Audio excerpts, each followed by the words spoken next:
other side. But what you see over here in this other tank are two of the Kemp's Ridleys that I talked about at the beginning of my presentation that came down here from New England. Now, like I said, originally we got 30 of them. We've already been able to release a lot of those guys, and we've been releasing them kind of in different batches as they're getting healthier and getting ready to be able to be released.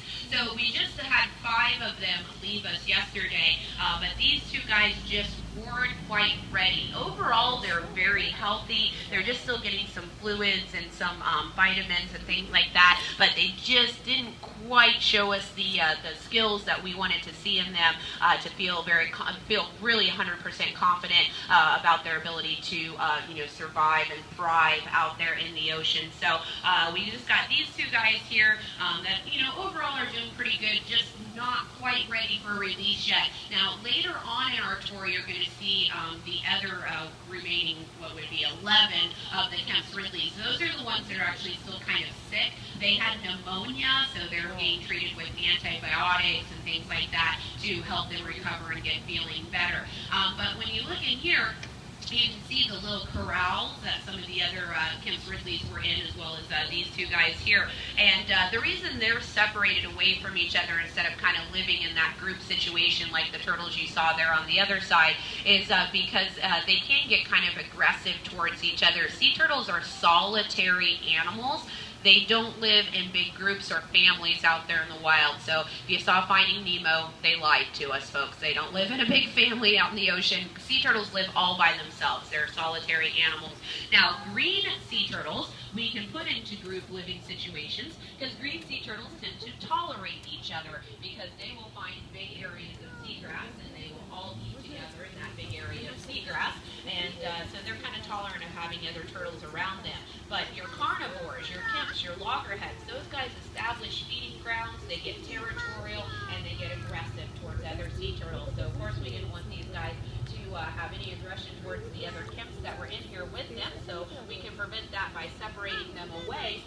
Another part of it, though, is that the bigger of a space that we give them, the deeper the water, the bigger area that they have, the more energy they burn up. And these guys, we wanted them to put all their energy into getting to feel better here at the Turtle Hospital, not always kind of looking for that magic door back into the ocean, which they do. I mean, you think about living out there in the ocean, if you encountered a barrier, even if it's a huge barrier, eventually if you follow the barrier, it will at some point open back up into the ocean. And so the sea turtles still are kind of looking for that as well. There must be, some way to get back out there into that big blue ocean. So the limited amount of space in the lower water just helps them not burn up as much energy. Again, these guys will get released, though, down here in Florida. We don't take them back to New England because they shouldn't have been up there right now. It's too cold for them. We release them back up in the area where they were rescued from, and they're just going to cold stun again. These Kemp's Ridleys should be down here around Florida this time of year, so that's where they're going to be getting released. All right, guys, any specific questions just about the Kemp's Ridleys, what's going on with them?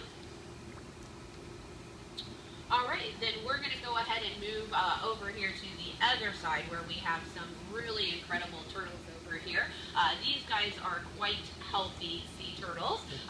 Some of them have bubble butt syndrome, so they're just non-releasable sea turtles. The other ones are turtles that we have treated for the fibropapillomavirus.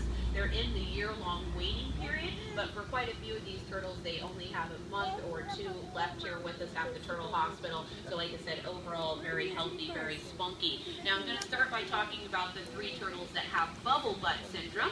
You're going to see Corey, Tink, and Bernie in here. Tink and Bernie are right there in front of you. Oh, and so is Corey. Everybody's lined up. Corey is the smallest. He only has the 1 weight on the back of his shell.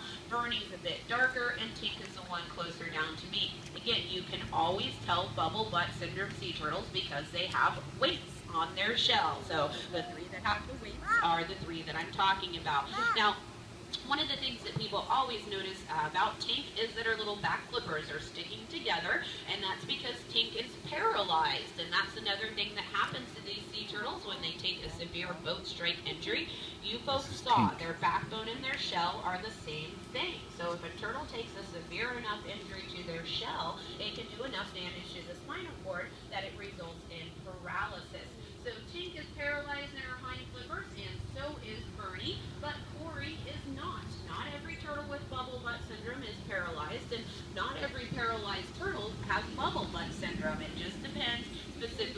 how their injuries happened to them. But as I mentioned, Corey, Bernie, and Tink are all non-releasable sea turtles now. The other turtles, though, in here, they're just in that year-long waiting period, and I'll go around and tell you who they all are. We can start right down here. This is Kimian. Kimian was found entangled in fishing line and then also been treated for the fibropapilloma virus.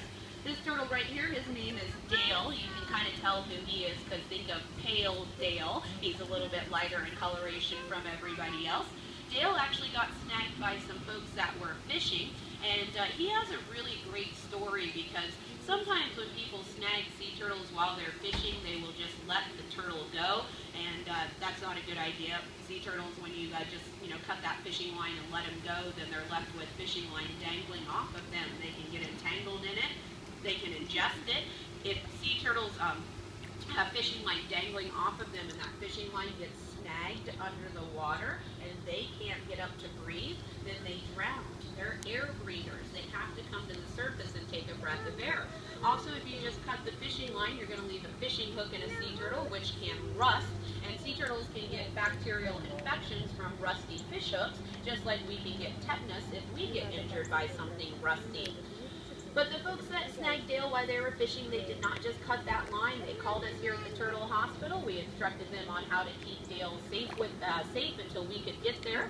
We did get that fishing hook removed, and as soon as we saw Dale, we could see he had fibropapilloma. Dale actually had a huge tumor growing behind his left eye. It was just beginning to cover his eye.